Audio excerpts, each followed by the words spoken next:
नमस्कार।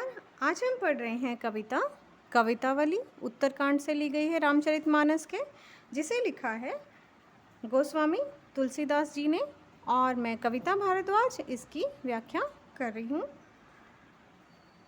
कवितावली जो है तुलसीदास द्वारा लिखित बहुत ही महत्वपूर्ण रचना है उनकी। तुलसीदास जी की बात करें तो उनका जन्म सन 1532 में बांदा उत्तर प्रदेश जिले में राजपुर गांव में माना जाता है। उनकी प्रमुख रचनाएं रामचरितमानस, विनय पत्रिका, गीतावली, श्री कृष्ण गीतावली, दोहावली, कवितावली, रामाज्ञा प्रश्न आदि हैं। और उनका निधन सन 1623 में काशी में माना जाता है। तो भक्ति काल की सगुण काव्य धारा में राम भक्ति शाखा के सर्वोपरि कवि गोस्वामी तुलसीदास जी जो हैं, उनमें भक्ति की कविता बनाने की जो प्रक्रिया उनकी सहज परिणति है, और उनकी एक तरह से लोक भाषा का उन्होंने प्रयोग किया है। लोक मंगल की साधना के कवि के रूप में वो जाने जाते हैं। और उन्होंने शास्त्रीय भाषा संस्कृत में सृजन क्षमता होने के बावजूद उनको वो संस्कृत में काव्य रचना कर सकते थे, लेकिन उसके बावजूद उन्होंने लोक भाषा अवधी और ब्रज भाषा को उन्होंने अपनी साहित्य रचना के माध्यम के रूप में चुना। जिस प्रकार उनमें भक्त और रचनाकार का द्वंद्व है, उसी प्रकार शास्त्र व लोक का भी द्वंद्व है। उनकी संवेदना की दृष्टि से लोक की ओर वे झुके हुए हैं, तो शिल्पगत मर्यादा की दृष्टि से शास्त्र की ओर, मतलब उन्होंने बेशक लोक मर्यादा का उन्होंने पालन किया है, लोक भाषा में ही उन्होंने काव्य रचना की है, लेकिन उन्होंने शास्त्रों की मर्यादा को भी नहीं छोड़ा है। तो इस तरह से लोकप्रिय, इसलिए वो जो है जन सामान्य के एक लोकप्रिय कवि के रूप में जाने जाते हैं। और अगर हम बात करें कवितावली की, तो विविध विषमताओं से ग्रस्त जो कलयुग है, उसके यथार्थ का वर्णन इसमें किया है कवि ने, जिसमें वे कृपालु भगवान राम राज्य का स्वप्न रचते हैं युग, और उसमें उनके जीवन का सिर्फ उनको गहरा बोध है उस जीवन का, बल्कि उसकी अभिव्यक्ति में भी वे अपने समकालीन कवियों से आगे निकल गए हैं। यहाँ पाठ में कवितावली के 2 कवित और 1 सवैया इसके प्रमाण हैं।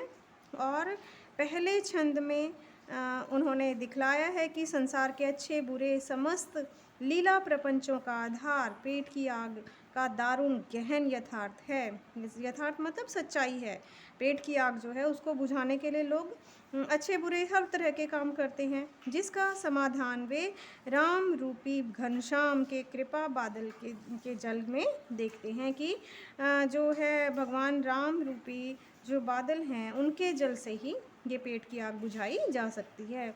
तो इस प्रकार उनकी राम भक्ति पेट की आग बुझाने वाली, यानी जीवन के यथार्थ कष्टों का समाधान करने वाली है, साथ ही जीवन ब्रह्म आध्यात्मिक मुक्ति देने वाली भी है। और दूसरे छंद में हम देखते हैं कि प्रकृति और शासन की विषमता से उपजी बेरोजगारी व गरीबी की पीड़ा का यथार्थपरक चित्रण करते हुए उसे दशानन रावण से उपमित किया है, उसकी उपमा दी है रावण से। और तीसरे छंद में उन्होंने उनकी भक्ति की गहनता और जो सघनता है उससे उपजे भक्त हृदय के आत्मविश्वास का सजीव चित्रण किया है, जिसमें समाज में व्याप्त जात पात और धर्म के विभेदक दुराग्रहों से तिरस्कार का साहस पैदा होता है। इस प्रकार भक्ति की रचनात्मक भूमिका का संकेत यहाँ है, जो आज के भेदभाव मूलक सामाजिक राजनीतिक माहौल में अधिक प्रासंगिक है। तो आइए हम पढ़ते हैं कवितावली, जिसे लिखा है गोस्वामी तुलसीदास जी ने, और ये कवितावली के उत्तरकांड से ये लिया गया है। तो किस्मी किसान कुल बनिक भिखारी भाट, चाकर चपल नट चोर चार चेटकी, पेट को पढ़त गुण गढ़त चढ़त गहन चढ़त गिरी, अटत गहन गन अहन अखेटकी, ऊंचे नीचे करम धर्म अधर्म करी, पेट को ही पचत बेचत बेटा बेटी की, बुझाई तुलसी बुझाई एक राम घनश्याम हीते, आगी बड़गाविते बड़वागिती, बड़ी है आगी पेट की। अब यहाँ पर देखिए, किस भी किसान कुल, मजदूर, किस भी मजदूर श्रमजीवी जो मेहनतकश लोग हैं, किसान कुल किसान परिवार, बनिक बनिया, भिखारी जो भीख मांगने वाले हैं, भाट जो नाच गाकर लोगों की प्रशंसा करके अपना काम चलाते हैं, चाकर नौकर, चपल नट चंचल जो नट है, जो उछल कूद करके क्रियाएं दिखाने वाला जो कलाकार होता है, उसे चपल नट कहा जाता है, चोर चार, गुप्तचर चेटकी, बाजीगर जो बाजी आलेख चपल नट की तरह ही बाजीगरी करता है, बाजीगरी दिखाता है, पेट को पढ़त सभी अपने पेट की आग के लिए, पेट के लिए पेट को पढ़त, गुण गढ़त पढ़ते हैं, अपने पेट की आग को बुझाने के लिए पढ़ते हैं, गुण गढ़त अपने गुणों में वृद्धि करते हैं, चढ़त गिरी और बड़े बड़े ऊंचे ऊंचे पहाड़ों पर भी चढ़ जाते हैं, अटत गहन गन अहन अरकेटकी, और जो गहरे जंगल हैं, घने जंगल हैं, उनमें वो घूमते फिरते हैं, गहरे गहरे जंगलों में अहन अटत घूमते हैं, गहन गन घने जंगलों में घूमते हैं, अहन अखेटकी, और दिन में भी वो अखेटकी जो है शिकार करते हैं, ऊंचे नीचे कर्म, और अच्छे बुरे ऊंचे नीचे हर तरह के काम करते हैं व्यक्ति, किस लिए? अपनी पेट की आग को बुझाने के लिए, धर्म अधर्म करी, और धर्म और अधर्म के का विचार किए बिना जो है अपने काम में लगे हुए हैं, धर्म और अधर्म को भी नहीं देखते, पेट को ही बचत बेचत बेटा बेट की, और अपने पेट के लिए ही बचत जो मरते हैं, बेचत बेटा बेट की, अपने पेट की आग को बुझाने के लिए ही अपने बेटा बेटी को भी बेचने को तैयार हो जाते हैं, तुलसी बुझाई एक राम घनश्याम हीते।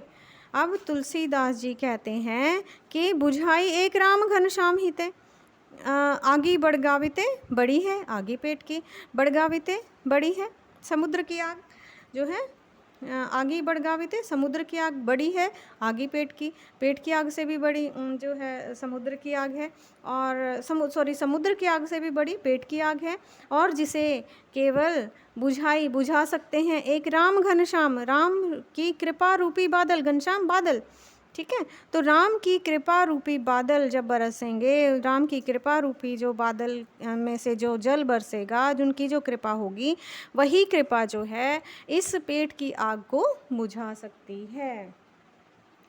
अब अगर इसके काव्य सौंदर्य की बात करें बेटा, तो कवित और जो ये दोनों कवित हैं, और ये तीसरा जो है वो सवैया है।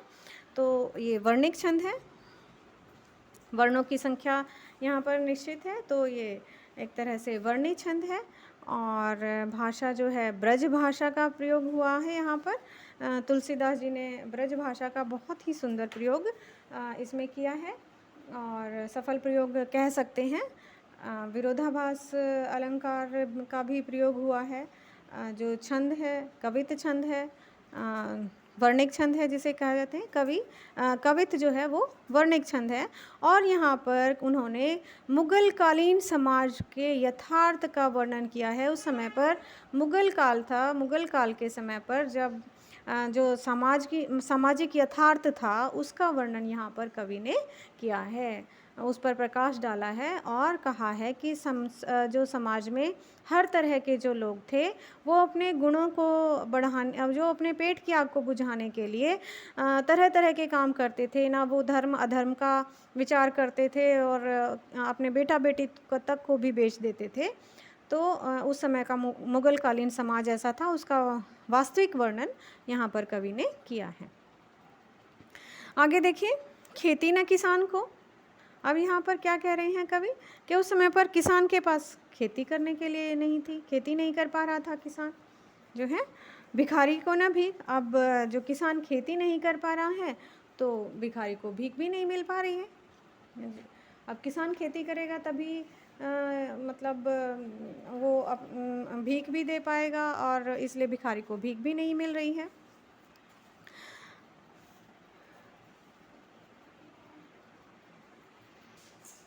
भिखारी को न भीख बली बली, दान दक्षिणा भी नहीं मिल पा रही है, ना भिखारी को भीख मिल रही है, ना दान दक्षिणा मिल पा रही है। बनिक को बनिज, ना ही बनिक जो है बनिया व्यापारी वो व्यापार कर पा रहा है, ना चाकर को चाकरी। अब बनिक व्यापारी जो है व्यापार नहीं कर पा रहा, तो जो नौकर है उसको नौकरी भी नहीं मिल रही है, वो नौकरी भी नहीं कर पा रहा है, काम नहीं मिल रहा है लोगों को। तो जीविका विहीन लोग, अब जिन लोगों के पास जीविका नहीं है, आजीविका अपने जो घर चलाने के लिए जो आजीविका के साधन हैं वो नहीं हैं, तो ऐसे लोगों पे उनका जो चारों तरफ जो है बेरोज़गारी, गरीबी का बोलबाला है। मुग़ल काल के शासनकाल में उस समय पर समाज में केवल गरीबी और बेरोज़गारी का बोलबाला था, और लोग जो हैं वो किसी भी तरह से कोई भी काम नहीं कर पा रहे थे। ना तो मेहनत करके कोई अपना पेट पाल रहा था, ना भीख मिल रही थी किसी को, ना व्यापारी व्यापार कर पा रहा था, ना मज़दूर को उसकी उचित मज़दूरी मिल रही थी।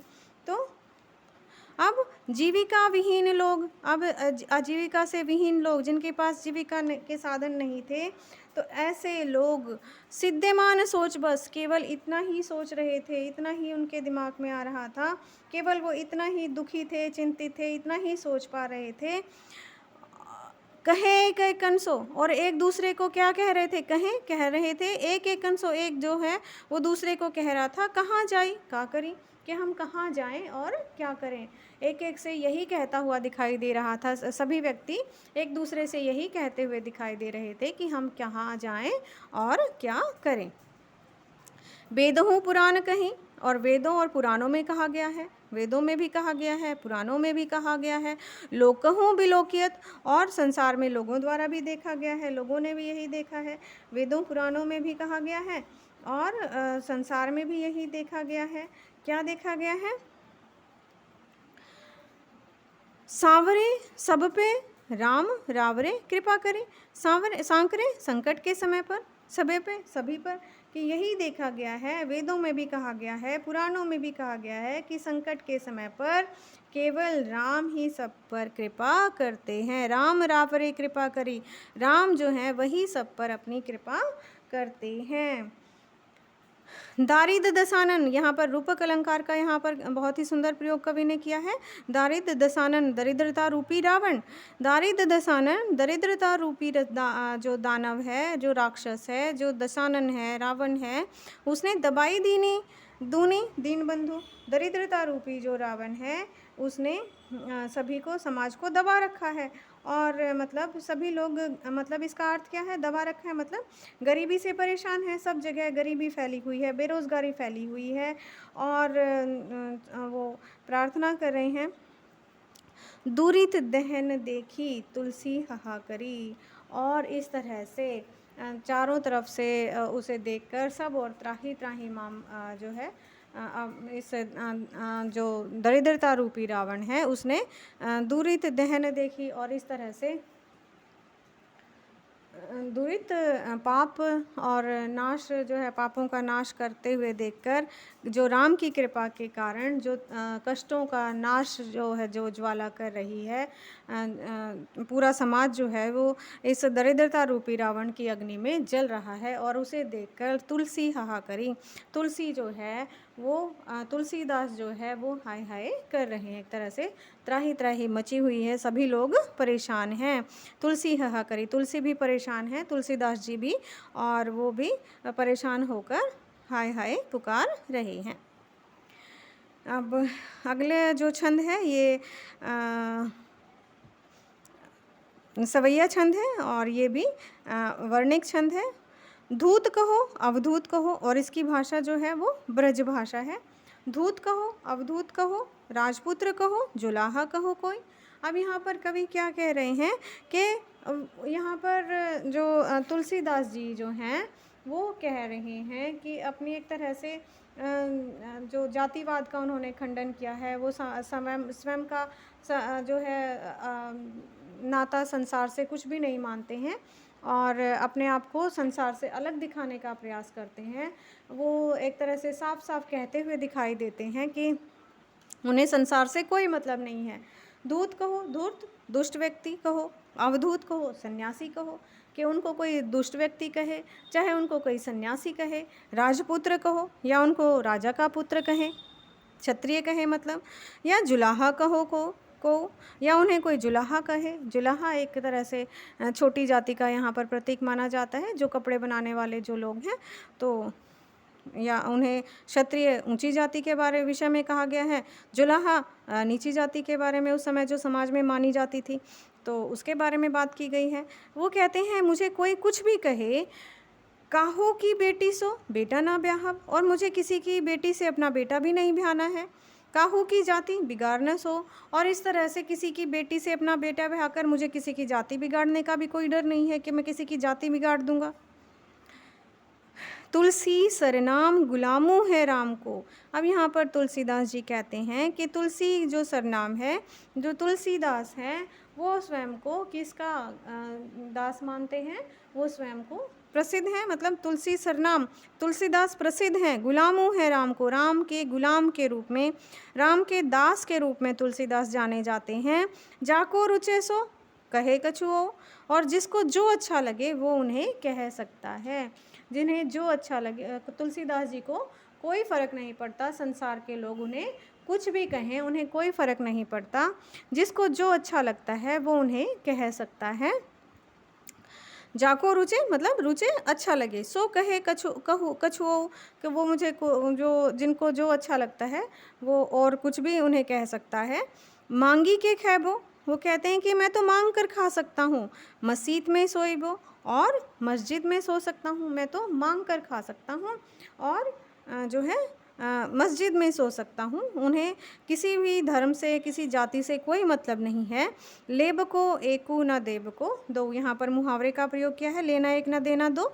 तो इस तरह से वो कहते हैं कि मुझे ना तो किसी से कुछ लेना है और ना ही मुझे किसी को कुछ देना है, और मैं किसी भी बात की परवाह नहीं करता हूँ। वो तो केवल श्री राम के दास के रूप में प्रसिद्ध हैं, वो केवल अपने आप को राम का दास मानते हैं, और संसार उन्हें कुछ भी कहे, कुछ भी कहता रहे, वो उससे उन्हें कोई फ़र्क नहीं पड़ता, वो तो केवल राम के दास हैं। तो इस तरह से यहाँ पर तुलसीदास जी की जो भक्ति है उसका यहाँ पर बहुत ही उन्होंने अपने आप को राम का दास कहकर अपनी भक्ति, अपनी निर्भीकता को उन्होंने दिखाया है। विरोधों से उनको गुजरना पड़ा, फिर भी उन्होंने तो अपने राम भक्त होने पर उन्हें गर्व है, और स्वयं को वो राम का गुलाम कहते हैं। अब बात करें काव्य सौंदर्य की, तो भाषा बहुत ही, ब्रज भाषा का बहुत ही सुंदर प्रयोग, प्रभामयी भाषा है उनकी, सुंदर प्रयोग हुआ है। अनुप्रास अलंकार देखने को मिलता है, दूत कहो अवधूत कहो यहाँ पर। तो इस तरह से